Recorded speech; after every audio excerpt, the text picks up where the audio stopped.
Okay, so we can simplify this given inequality just by a little addition and subtraction. We can always add or subtract anything we like from an inequality. So I'm going to subtract 5x. That means I have 9 is less than 2x plus 6. Then I'm going to subtract 6, so I get 3 is less than 2x, or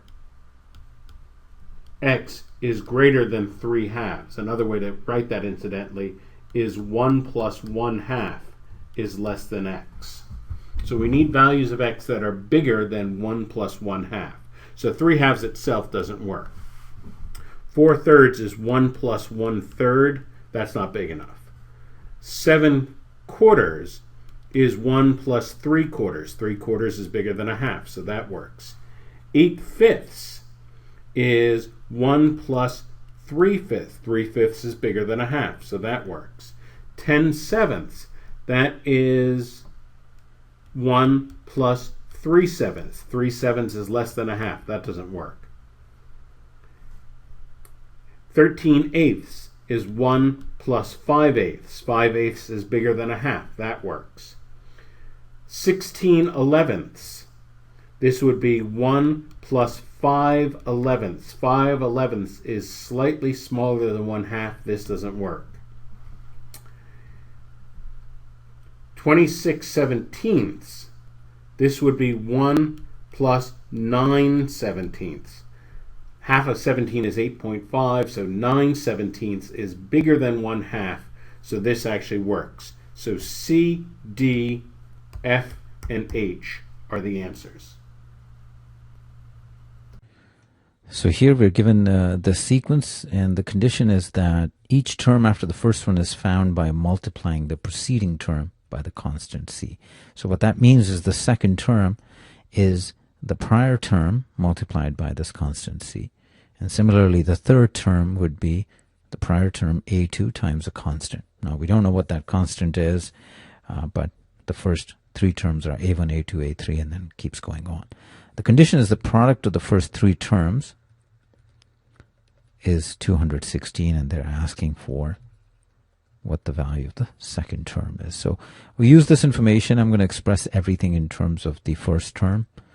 So a2 is that constant times a1, and a3, again, I'm going to express that in terms of a1. So a2 times, so that would be a1 times c, or c squared times a1. So I'll simplify that. That becomes a1 cubed, because I have 3 of these, and c cubed.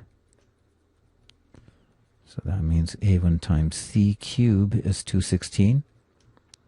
Take the cube root, and this is where it's helpful to know that 6 cubed is 216. So these are some of the common cubes you'll see on the GRE.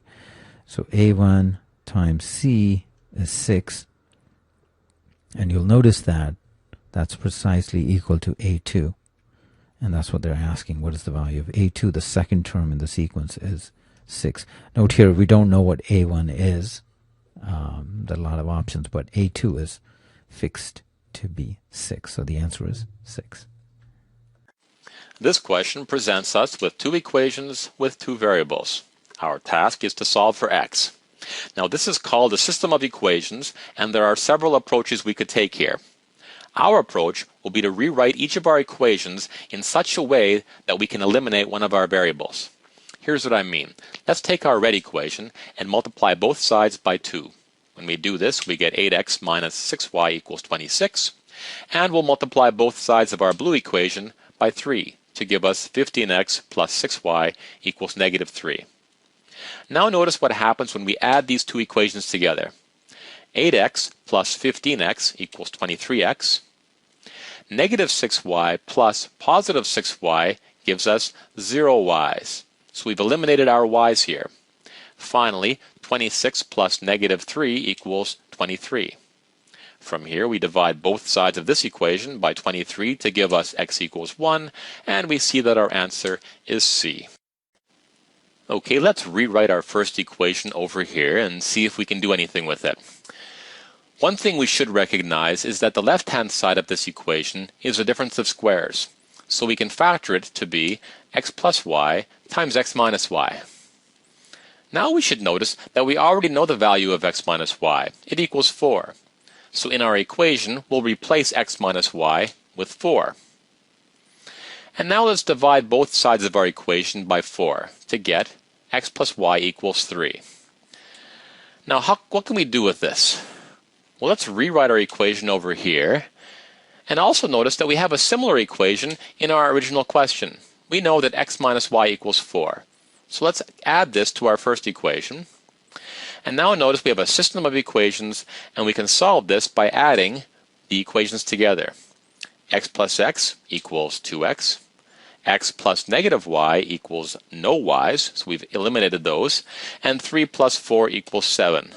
From here, we can divide both sides of our equation by 2 to get x equals 3.5, so our answer is C. Okay, let's rewrite our equation over here. Now notice that we have one fraction equaling a second fraction. When we have this scenario, we can use the following rule, which says if a over b equals c over d, then a times d equals b times c. This tells us that the product of these two values must equal the product of these two values.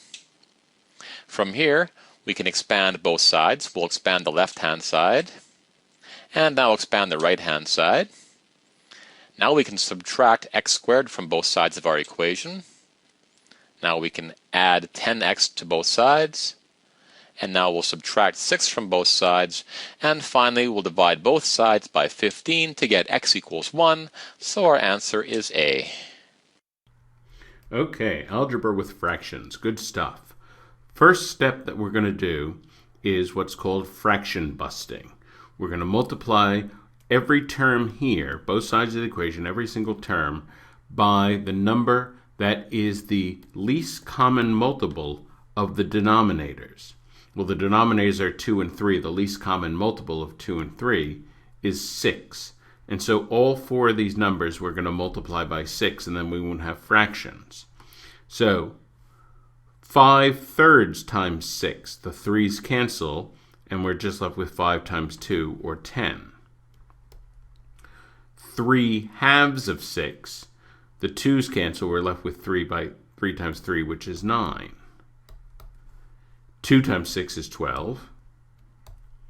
And 2/3 times 6, well, again, the 3's cancel. We're left with 2 times 2 is 4. So that's 4x. And so this equation is a much more approachable equation than this equation. This is the advantage of fraction busting. So now we'll just solve, subtract 4x from both sides, and we get 10 plus 5x equals 12. Subtract 10 from both sides, we get 5x equals 2. And then divide by 5, we get x equals 2/5. And that is the value of x that solves this equation. Okay, let's rewrite our expression here.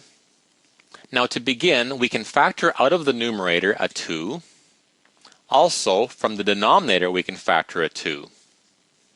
Now in the numerator, we have a quadratic, and we can factor this as follows.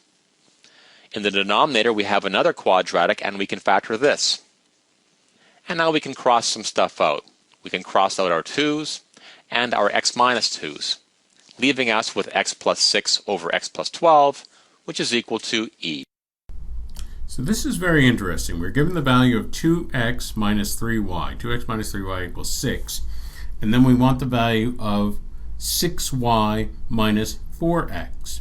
Well, notice, first of all, that here we had something times x minus something times y, and here it's reversed, y minus x. The way that we reverse the order of subtraction is to multiply both sides by a negative sign. So if 2x minus 3y equals 6, multiply both sides by a negative sign, we get, one way to write it is negative 2x plus 3y equals negative 6. But we could also just write this as 3y minus 2x equals negative 6. And that just reverses, again, multiplying by a negative sign reverses the order of subtraction. Well, now instead of a 3y, we want a 6y. Instead of a 2x, we want a 4x. In other words, we want to multiply this entire equation both sides by 2. So that would be 6y minus 4x equals negative 12. Answer choice A.